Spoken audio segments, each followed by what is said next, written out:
Bueno, continuando con lo que es nuestra unidad curricular de teoría de la comunicación, estuvimos haciendo una serie de ensayos. El primer ensayo, tenemos unas incógnitas, unas preguntas que nos han pedido que aclaremos o podamos profundizar un poco más.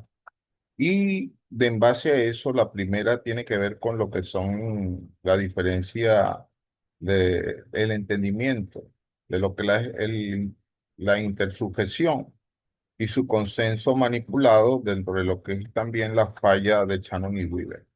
Bueno, dos formas opuestas se encuentran en este proceso de lo que es la postura comunicacional. Primero está el consenso manipulado, que no tiene que ver con otra cosa, sino que los medios, los gobiernos, las empresas usan diversas técnicas de persuasión de las personas para que acepten sus ideas. Entonces, esto nos lleva a que buscan que ellos no sean reflexivos realmente. Por lo tanto, no hay un diálogo genuino en este proceso. Solo manipulación estratégica es lo que buscan ellos, más que lograr un acuerdo en base a la racionalidad, es más bien a procesos tecnicistas del mensaje y que no dan un verdadero convencimiento real. En esta esfera se trabaja mucho lo que es la opinión pública para convertir desde una forma persuasiva donde estas élites fabrican consensos artificiales en vez de esa construcción. Fíjense que con el uso de redes sociales ahora se profundiza más en ese tipo de técnicas, incluso utilizan robots para generar contenido y generar propuestas que aparentemente dan un consenso, pero ese consenso es artificial.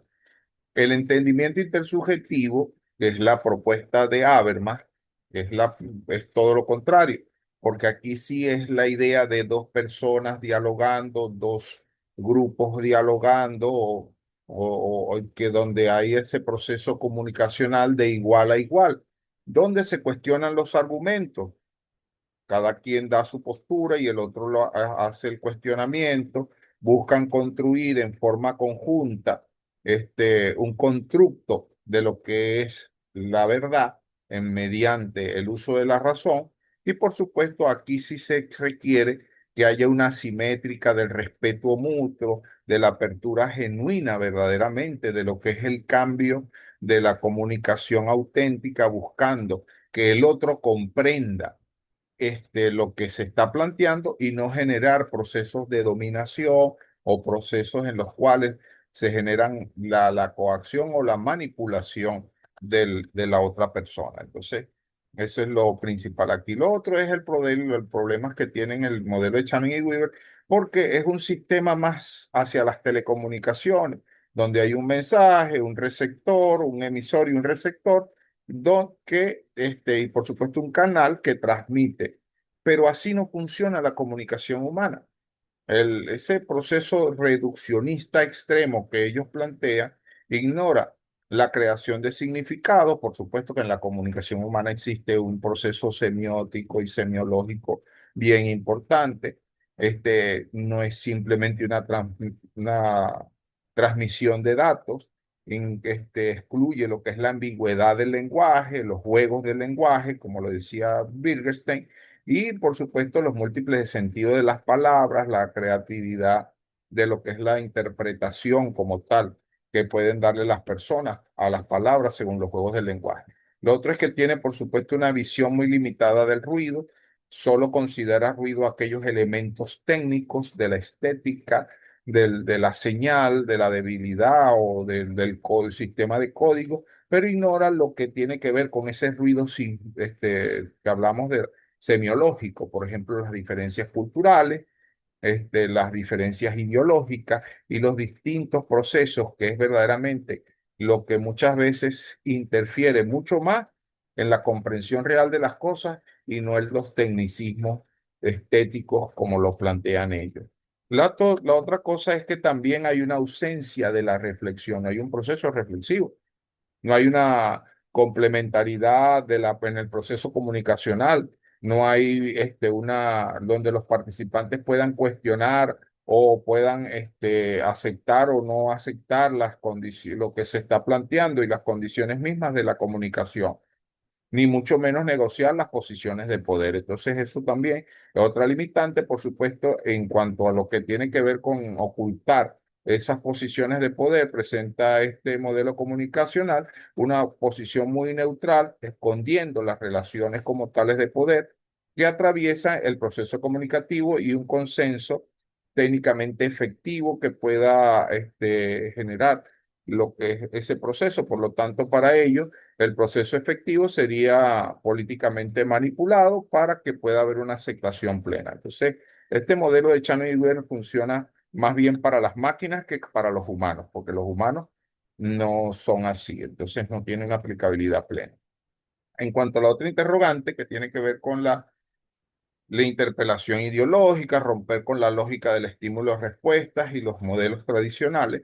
Bueno, aquí tenemos una perspectiva constructivista de lo que es el modelo, lo que decían los estadounidenses, que tiene que ver con ese sujeto que existe antes de la comunicación y ese mensaje que es estimulado desde lo externo. Las personas responden de acuerdo a su percepción de lo externo y se puede medir en la que son las experiencias observables.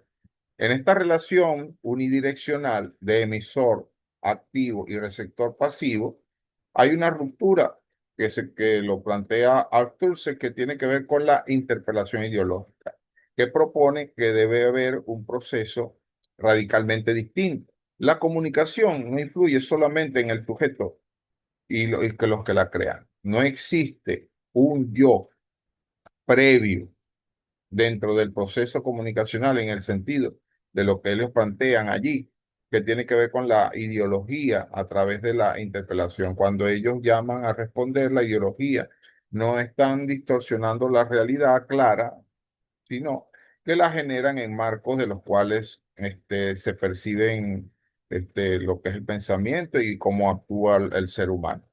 La otra cosa que ellos plantean aquí es la operación de la construcción y la manipulación. Los medios para ellos no manipulan las consecuencias preexistentes, no interpelan ni tampoco al sujeto, y vemos y lo plantea como una naturaleza de orden social históricamente construido.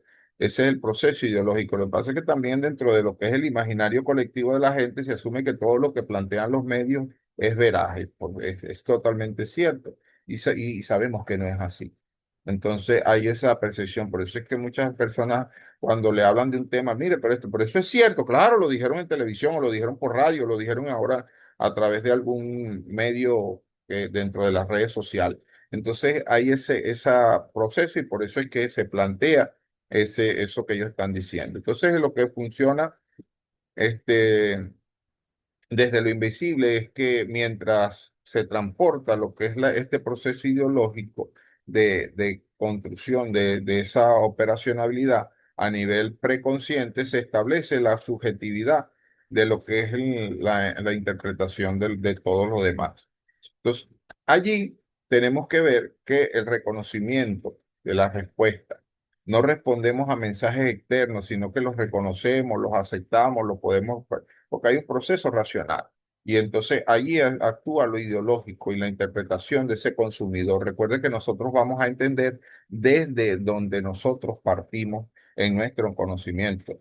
Eso también lo trata Wittgenstein en lo del tracto lógico filosófico, que nos habla de eso. No podemos, o sea, nosotros no podemos entender más allá de lo que verdaderamente conocemos. Cuando nos presentan una situación o una comunicación, algo de lo cual nosotros no tenemos dominio, no tenemos entendimiento, no conocemos, no está cognitivamente bajo un proceso de abstracción, entonces nos obliga a aprender. Ahí es donde se produce el aprendizaje, donde nosotros vamos hacia ese proceso investigativo y se da esa conducción.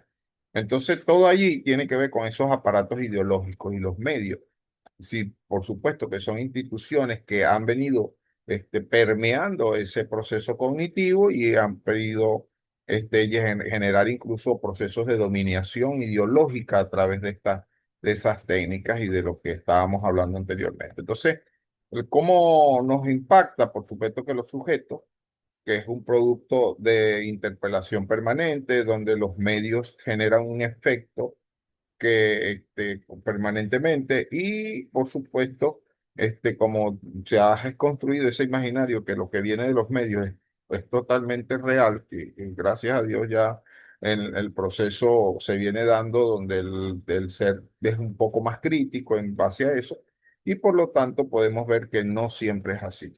Entonces, ya entendiendo esto, vemos que sí responden a los estímulos que se puedan dar y esos estímulos pueden estar, algunos siguen ciegamente como un borrego el mensaje o sencillamente otros van hacia los aspectos más críticos dentro de ese proceso. Entonces la política ha utilizado mucho esa herramienta para poder vender su propaganda y ese es uno de los aspectos tal vez más interesantes o más importantes de estudio dentro de la conducta comunicacional.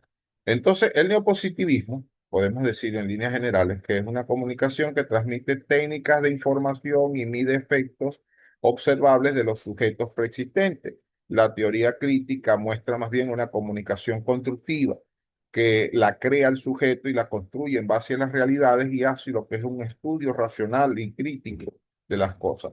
Entonces podemos entender que la comunicación sí comprende en diversas dimensiones, sobre todo en lo político y lo ideológico, y está, por supuesto, va a permitir tener esas dos vertientes o conducta, una donde se busca manipular y en otra donde se busca que el sujeto tenga la capacidad de analizar, de entender, de comprender y de incluso criticar lo que está recibiendo a nivel comunicacional mediante un proceso en el cual él va a argumentar y va a presentar su argumentación en base a lo que ya conoce y desde esa forma puede criticar lo que está recibiendo a nivel comunicacional. Bueno, Marcos Teicochea de la primera corte de la Maestría de Ciencias de la Comunicación.